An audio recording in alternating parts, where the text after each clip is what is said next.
nous sont plus grand nombre, sont en plus grand nombre que ceux qui sont avec eux. Amen.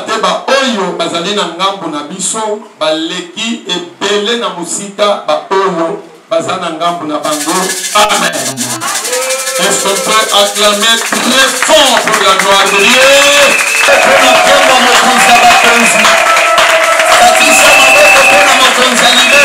Mon patron Jésus mérite tes actes. Le roi que je sers est celui qui va révéler ce matin. Que nous puissions ensemble pousser de cris de joie pour sa gloire.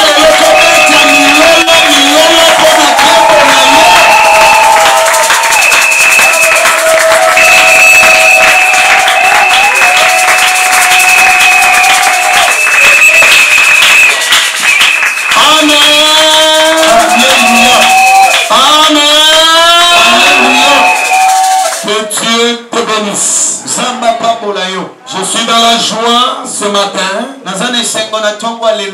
de me retrouver dans la présence du roi des rois avec toi. La Bible dit qu'il n'appartient pas à l'homme seul quand il marche de diriger ses pas. Et là, j'admets que c'est l'Éternel qui a orienté nos pas et qui nous a rassemblés en ce lieu. Et il n'y a pas de hasard devant le roi des rois. Il savait depuis l'éternité qu'en ce jour nous nous retrouverions en cet endroit pour écouter sa parole.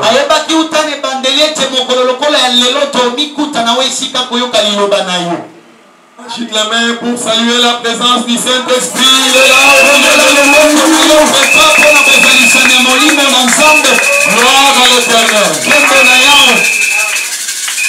Ma petite exhortation de ce matin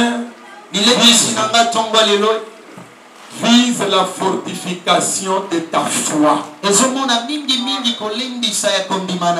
sommes toujours dans notre grand thème, la marche avec Dieu. Mais aujourd'hui, je vais exploiter un petit sous-thème intitulé la protection divine. La marche avec Dieu, 2 points, la protection divine.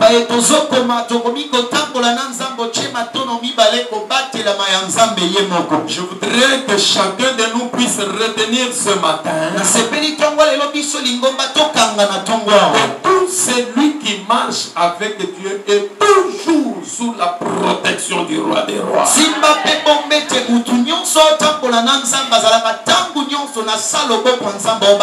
Tout celui qui marche dans la présence de Dieu bénéficie d'une sécurité efficace. Et le plus sûr, c'est la sécurité de Dieu lui-même.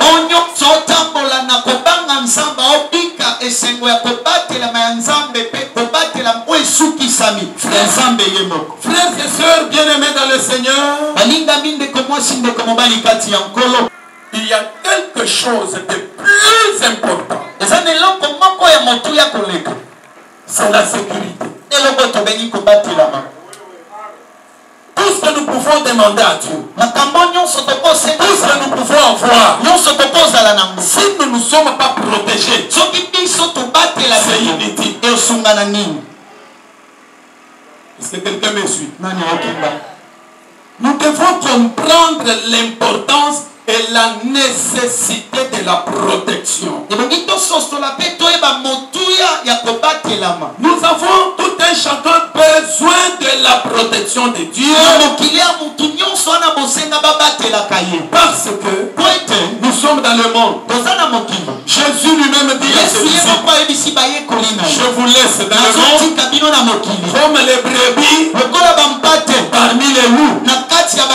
Quand on voit la brebis, et là je me demande, quand Jésus nous adapte dans cette image qu'il présente à ses disciples aux brebis, il fait appel à une caractéristique principale.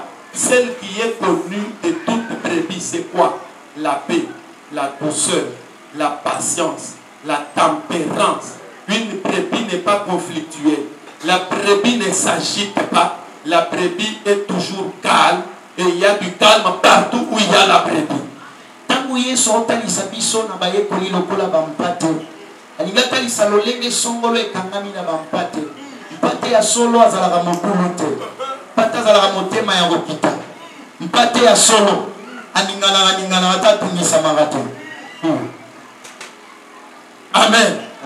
Si tu vois quelqu'un de toujours agité, de très brutal, quelqu'un qui est violent, quelqu'un qui attaque avec férocité, même s'il prie, ce n'est pas une brebis.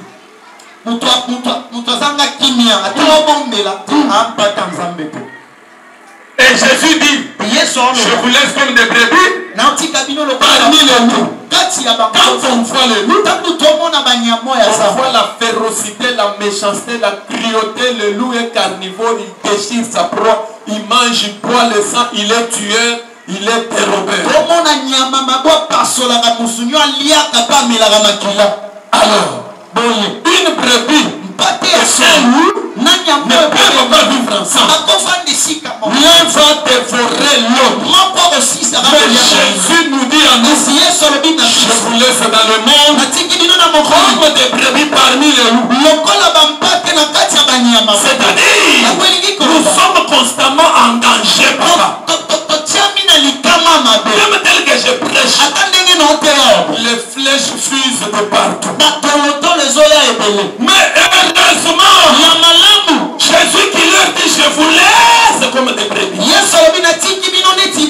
Il leur dit encore, je ne vous abandonnerai point, je ne vous laisserai point, je serai avec vous jusqu'à la fin des temps. C'est ça qui me rassure et qui m'assure. Le monde est méchant. Le monde nous en veut. Nous sommes notre monde. Le monde est constitué de ceux qui nous sont antagonistes. Mais notre maître, il nous a donné des caractères. Je ne vous abandonnerai point. Je vais dire à quelqu'un Jésus ne t'abandonnera L'Éternel est mon berger. Protéger les brebis. Amen. Moi, David, je suis sa brebis.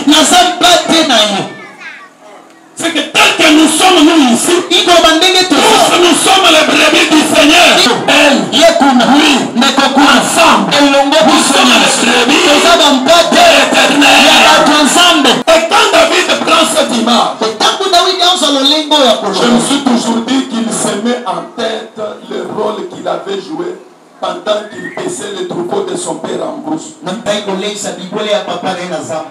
avait joué le rôle d'un berger. C'est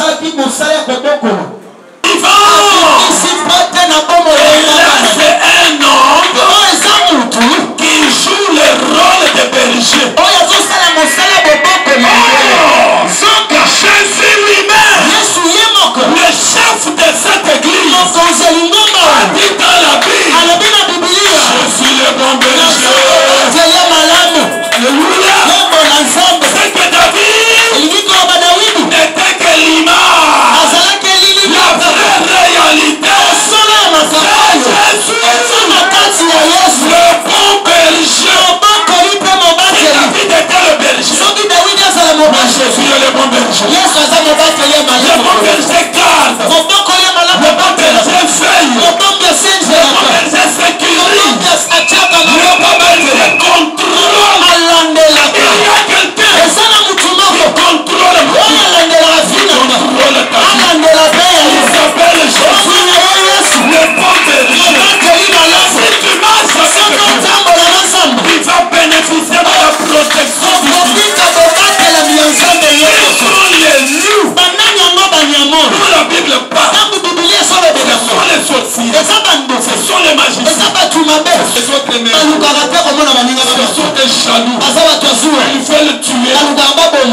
veulent faire pleurer. Ces gens-là veulent provoquer le divorce. Veulent toujours provoquer la débandade.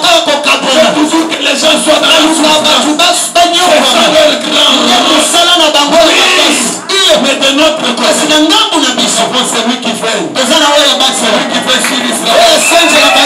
Vive la vie. Il ne dort point. Il ne sommeille point. 24 heures. Jésus en moi. Tant que toi tu dors, Jésus ne dort pas.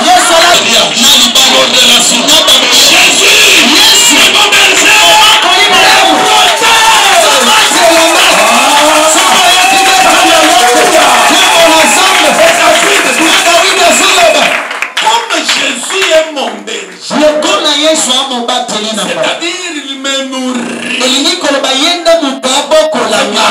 dit il me fait reposer dans le verre il me conduit vers les eaux paisibles. Nous les brebis du Seigneur, nous ne mangeons pas la viande. Nous ne sommes pas des carnivores, mais nous sommes des herbivores. Voilà pourquoi pour manger il faut s'asseoir. S'asseoir où? Les vers pâturages. Les vers pâturages. C'est une adresse. C'est une localisation. Les vers pâturages, c'est là où la brebis mange. La brebis brute. Une véritable brebis est ruminante. Maintenant là, il est sur une adresse. Les bonnes adresses. Le verbe pâturage. C'est en train de grouper. Toi dont les préoccupations ne te laissent pas tranquille. J'ai une bonne nouvelle pour toi. Cette bonne nouvelle. Et la paix. Reçois la et que la paix de Dieu qui surpasse toutes choses se complète ton cœur. David dit, dans la vallée de l'ombre de la mort, là où il y a la mort, pas à la montagne. Parce qu'à la montagne, il y a la vie de prière. Mais dans la vallée, nous sommes dans l'ombre. Quelle ombre? L'ombre de la mort. Tous ceux qui meurent ne montent pas, mais ils descendent. Fais attention. Dans ta vie, ne descends pas dans la vallée. Si tu descends, tu seras comme cet homme qui descendait de Jérusalem à Jéricho. Et dans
le soir. Le bon apôtre.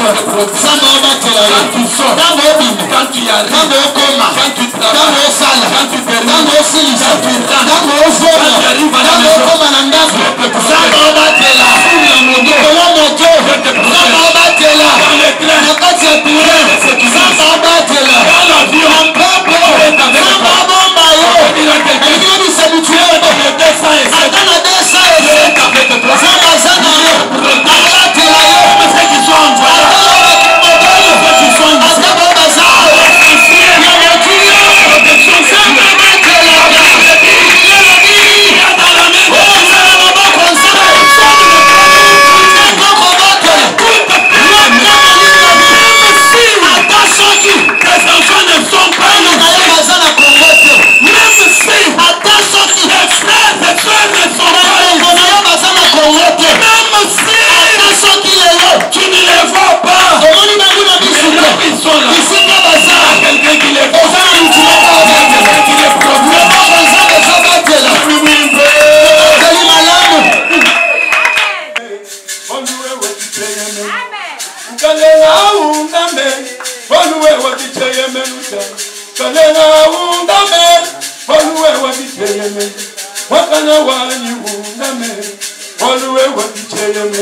bien-aimé dans le Seigneur, il n'y a personne sur cette terre des hommes qui peut protéger comme Dieu.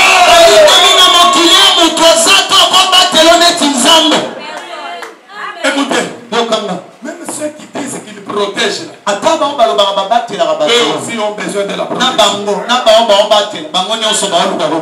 Le militaire, le policier, avec son arme, il a aussi besoin de la protection. Il dit qu'il te protège. Mais il a besoin d'être protégé. Pourquoi il a l'arme? Si c'est un militaire, le plus il va somnoler. Amen. Amen. Écoutez. David dit, David a le je ne crains aucun mal. Quand on est dans la vraie sécurité, on ne craint pas. Dieu dévoilait tous leurs plans au prophète Élisée. Le prophète Élisée est loin. Et là où ils sont là, pendant qu'ils parlent, pendant qu'ils préparent leur cas, nous allons entrer par du côté Élisée écoute. Un prophète de Dieu. Dieu écoute. Et le met en connexion. Il y a des prophètes voyants et des prophètes qui ont une double écoute. Même ce que tu causes dans ta chambre à coucher, Dieu prend une antenne spirituelle pour te connecter à l'oreille du prophète. Quand il parle là, le prophète Élisée écoute et il prévient le roi d'Israël. Quand les Syriens veulent l'attaquer, ils trouvent Israël en position. La Bible dit que cela n'est pas arrivé une ou deux fois. Le roi de Syrie commence à se dire, mais finalement, qui nous trahit, qui dévole nos plans, qui parmi mes conseillers, qui parmi mes militaires, pour le roi d'Israël. Quelqu'un lui dit, non, en Israël, il y a un prophète qui écoute même ta causerie avec ta femme. Il n'a pas besoin de placer une caméra cachée. Son Dieu est omniprésent. Il te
dans l'ombre de la vallée, dans la vallée de l'ombre de la mort.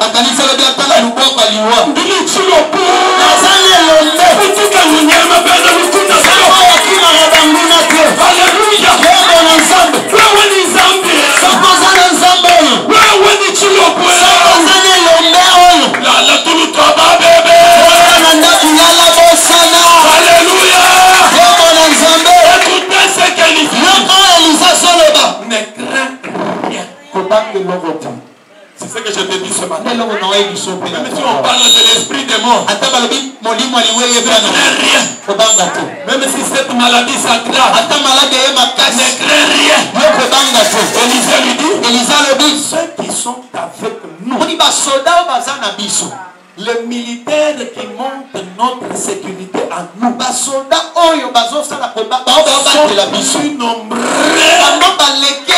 que ceux qui sont avec eux. Ils appellent l'Éternel Dieu des armées. Tu n'as jamais vu l'armée du ciel. Et tu crains l'armée des ciel. Oui, tu les crains. Parce que tu n'as pas encore vu l'armée des dieux. Mais laisse-moi te dire que maintenant, ici, il y a l'armée de Dieu qui est mobilisée pour monter notre sécurité. La Bible dit, comme Géasi manquait toujours la foi, l'homme de Dieu a fait une prière. Il dit, Seigneur, il risque de reverser la situation. Il risque de piquer la crise. Ouvre-lui les yeux afin qu'il voie. Ce matin, que Dieu t'ouvre les yeux. Tu vois. Si tu vois, tu ne vas pas craindre. Parce que tu vois. Mais au-delà de ce que tu vois, il y a ce que tu ne vois pas. Il y a d'autres choses. Que Dieu te bénisse. Dieu a exaucé la prière de son Seigneur et a ouvert les yeux de Géasi.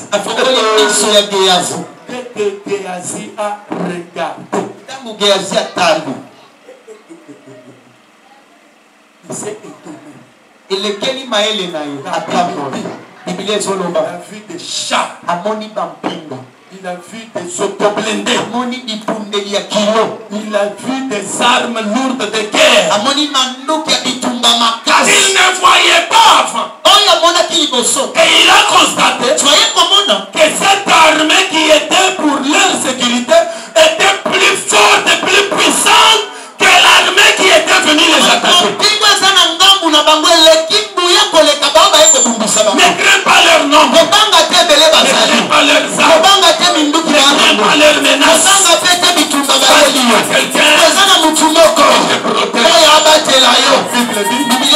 Élisée est sorti à leur rencontre. Il regarde, il voit, mais il ne voit pas. Élisée se présente. Vous cherchez qui? Élisée. Non, la protection divine. Vous le voyez. Si Dieu te protège, tu vas croiser tes ennemis. Frapper d'aveuglement. Frapper des distractions. Tu vas te passer avec eux. Ils ne te feront rien. Vous cherchez qui? Nous cherchons Élisée. Allons, je vais vous le montrer. C'est lui qui leur parle là. C'est Élisée. Lui, ils étaient venus tuer. C'est celui maintenant qui le dirige. Ils sont là. Derrière Élisée. Écoute bien aimé. Si Dieu te donne la force, si Dieu est avec nous, tu seras le leader de tes ennemis. Et tu vas diriger tes adversaires. C'est que tu en fais la ta vie là. Pourquoi la sécurité spirituelle? Parce que le combat que nous menons n'est pas physique, mais c'est un combat spirituel. Les armes de guerre que nous utilisons sont les armes spirituelle. Il jette des sorts. Il nous maudit. Il nous tend des pièges. Il fait que nous puissions tomber. Il fait que nous puissions perdre. Je te dis ceci. Comme c'est spirituel, nous aussi notre force est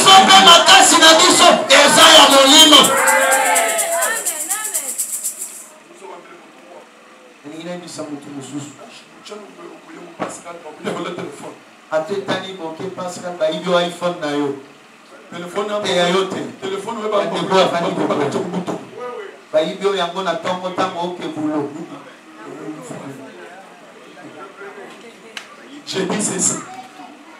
Tu es en train de partir. À un moment donné, tu avais $200 en poche.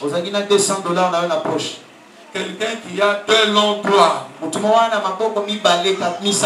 inspiré par le diable, il te pique les $200. Tu te retrouves poche vide.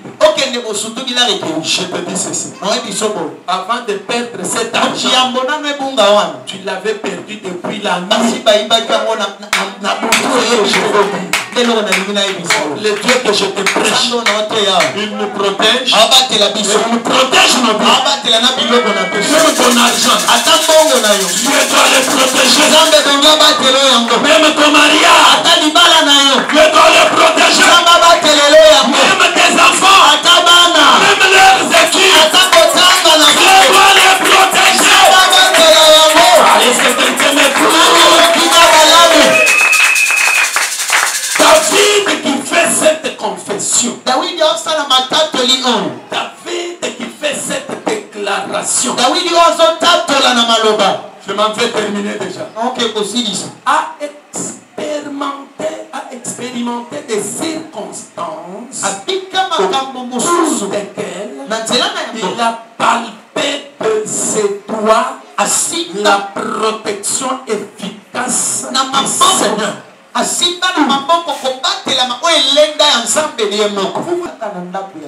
jour, David est en train de jouer avec Saül regarde. Et puis voilà l'occasion. Là, David est distrait dans son adoration. Il a les yeux fermés. Oh Jéhovah. Jéhovah Jireh. Jéhovah Shalom. Pendant qu'il chante, dans la force de son adoration, l'ennemi dit, c'est ça l'occasion. Il passe en il va prendre une lance. Il vient avec. Il calcule et cible bien David. Jéhovah Shalom. Jéhovah Yakoyembela. Écoutez, pendant qu'il chante là, parfois il avait les yeux fermés. Saül dit, il risque d'arrêter et de se regarder. Pour que ça prenne David. Toujours dans ce mouvement. Il fait seulement ça. La lance part. Elle perce le mur. David regarde. La lance dans le mur. Lui protégé. C'est pourquoi je te dis. Voilà. Même si le fils tourne 3 fois. 4 fois. Voilà. Dans l'adoration. Priez comme David. En train de chanter la gloire de Dieu. Toute arme forgée contre toi. Il est sans effet. Toute langue. Il a condamné.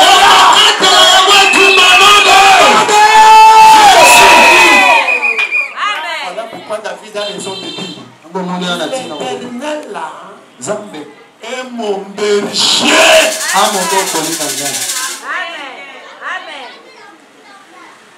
Alléluia.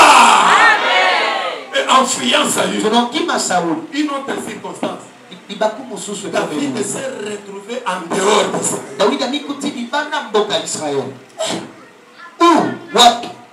Dans le pays de Goliath qu'il avait tué. Au pays de Gath. Au pays du roi Akish.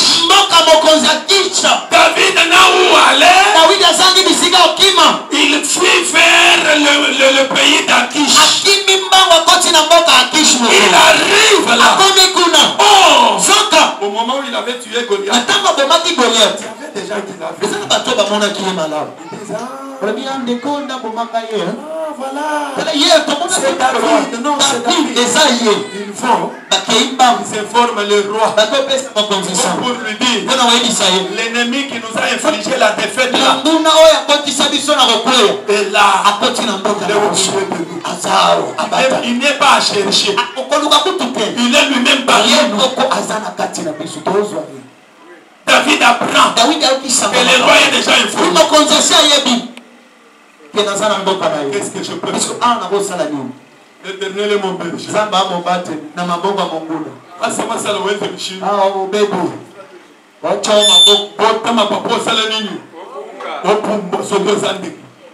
Mais attends aux Andeke. Munduki. Et vous savez. Awa. Dans ces conditions ici. Il n'y a que Dieu. Le Dieu que je te dis, c'est un Dieu de méthode. C'est un Dieu de stratégie. C'est un Dieu de système. C'est un Dieu de technique. C'est un Dieu qui donne aussi la sagesse. Parce que tu ne peux pas dire. Pasteur Alain nous a prêché. L'éternel est mon berger.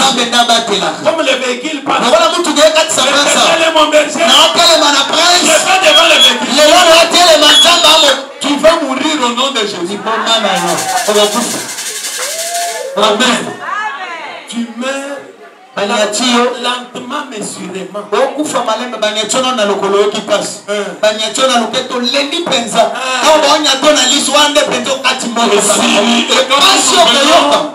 Je vais prêcher très bien là. Le Seigneur a donné. Le Seigneur a repris. Que toute la gloire revienne à Dieu. Et pourtant tu es parti. Tu peux te dire, comme David dit, l'Éternel est mon berger. Jésus a marché sur les eaux. Moi aussi, je vais marcher sur le fleuve. Tu vas là. Merci. Devant le fleuve. Tu dis l'Éternel est mon berger. Je vais marcher sur le fleuve. Le premier pas. Le troisième.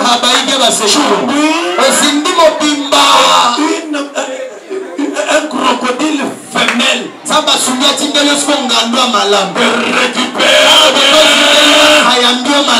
il t'amène dans les eaux profondes. C'est ça ta tombe. Nous on fait seulement les deuils.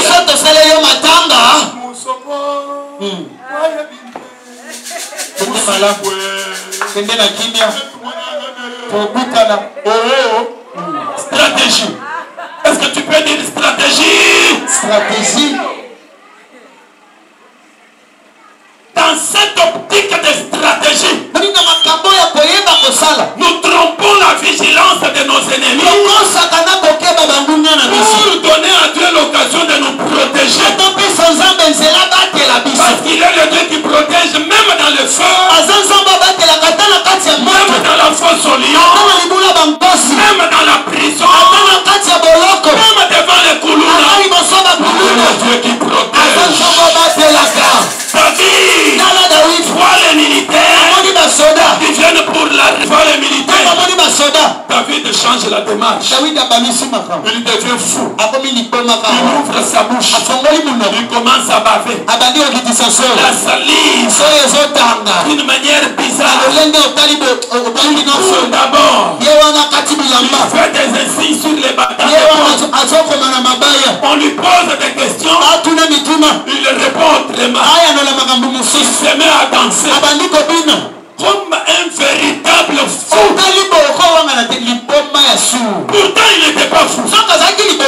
Les militaires disent, tu trompes. Tu n'es pas fou. Nous t'amenons chez le roi. On prend David. David est en train de rire.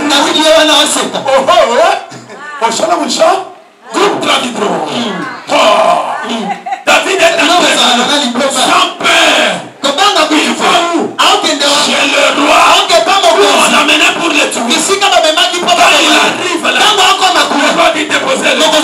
On dépose David. David se lève avec des mouvements bizarres. Il renfrogne le visage. Il danse. Il baisse la salive.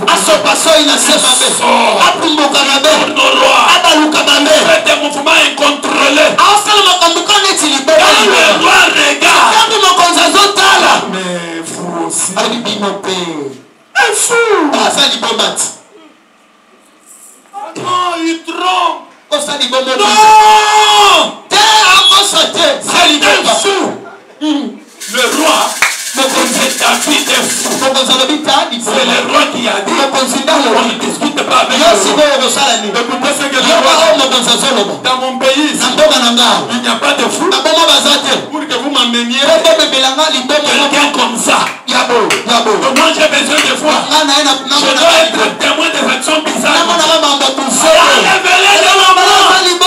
Allez, on prend David. David s'en va en train de sauter. D'un seul pied. Intérieurement,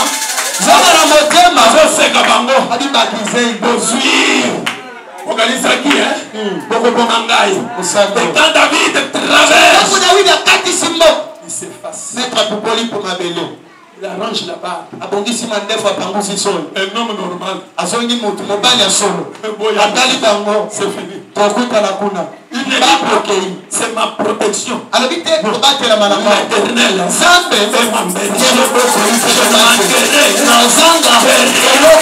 Là où je suis passé, c'est dans la vallée de l'ombre, de la mort.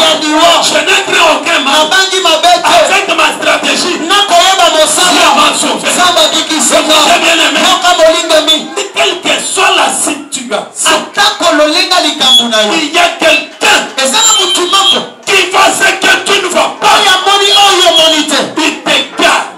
Il te protège. Il te sécurise. Ne crains rien. Rien ne va t'arriver. Dans la main de Dieu, il y a la protection. Enlève les filtres. Enlève les barres. Enlève les tatouages. Rien ne va te protéger. C'est lui qui va te protéger. C'est lui qui va te protéger de même devant une balle. Elle va passer outre. Même si c'est en face.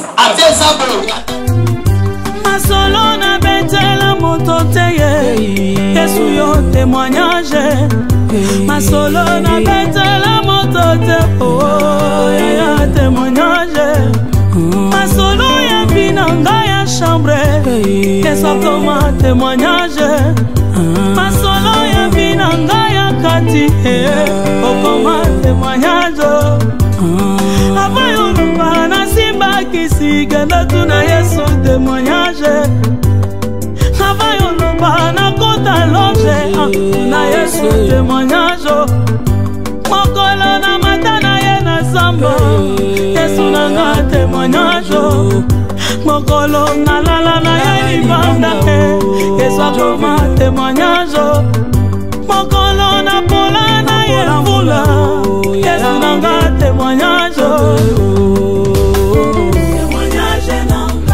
Témoignage,